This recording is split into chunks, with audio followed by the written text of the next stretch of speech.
C'est un travail en fait moi je dis c'est une piste de réflexion que je donne sur les cheveux. J'ai commencé à y réfléchir, à y penser quand j'ai commencé à porter mes cheveux comme ça.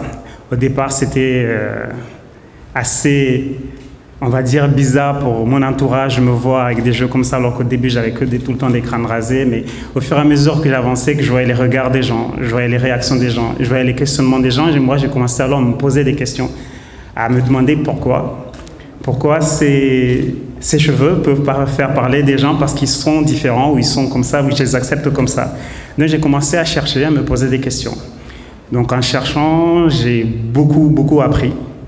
Par exemple, j'ai appris beaucoup de choses. Par exemple, dans notre culture à nous, on a un patrimoine qui est vraiment très grand au niveau des cheveux.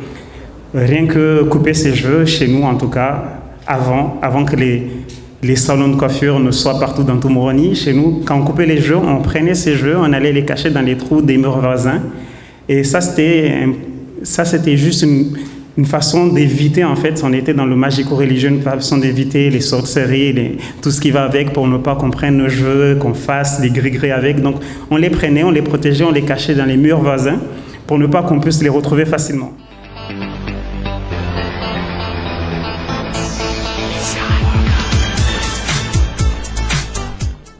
Et aujourd'hui, on est juste en train de s'oublier, on va dire ça. Parce que quand je vois les photos de nos parents, de nos tontons, et que je vois les photos qu'ils avaient, les grosses touffes qu'ils avaient, la mode qu'ils avaient, et qu'aujourd'hui, ces mêmes personnes, quand ils regardent leur enfant qui a un peu de cheveux, ils courent derrière pour qu'il aille couper ses cheveux, je trouve qu'on est juste en train de s'oublier, et c'est bien dommage. Donc moi, j'ai ramené une piste de réflexion. Les cheveux sont... Même aujourd'hui, on arrive à nous s'identifier avec nos cheveux, ça peut porter nos ADN, ça porte une culture, ça porte une personnalité. Donc les cheveux sont essentiels. Donc s'accepter et porter ses cheveux en soi, moi je dis nous porter en soi, dans nos têtes, c'est déjà un début de quelque chose. Donc c'est ma piste de réflexion.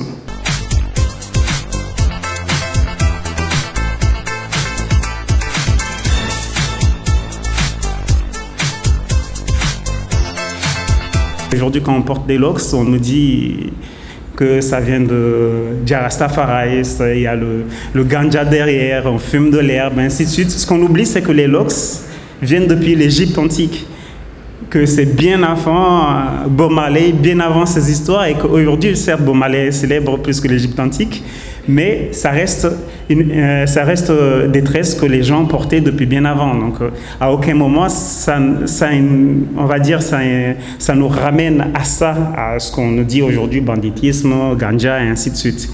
Donc, il y a beaucoup à dire. Donc après, je me suis dit, mais même ces histoires que les gens portent, je ne peux pas les mettre en tableau, c'est quasiment pas possible.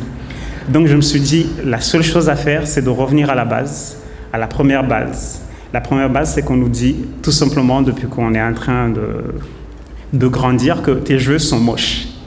Tout simplement. Tes cheveux sont moches parce que tu as une coupe afro et qu'on dirait le diable quand tu le laisses comme ça. C'est moche à voir. Et moi, je veux juste te dire que c'est beau, en fait.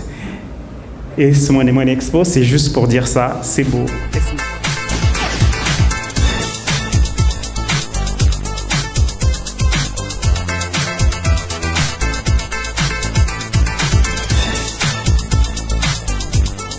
Je vais vous lire un texte intitulé « Gros câlin is powerful ». Un jour, Gros câlin est arrivé dans ma vie.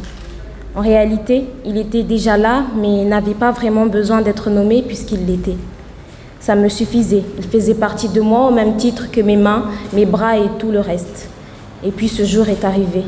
Le jour où j'en ai eu marre, le jour où j'ai trouvé étrange qu'on touche mes cheveux sans jamais me demander mon avis ou mon autorisation.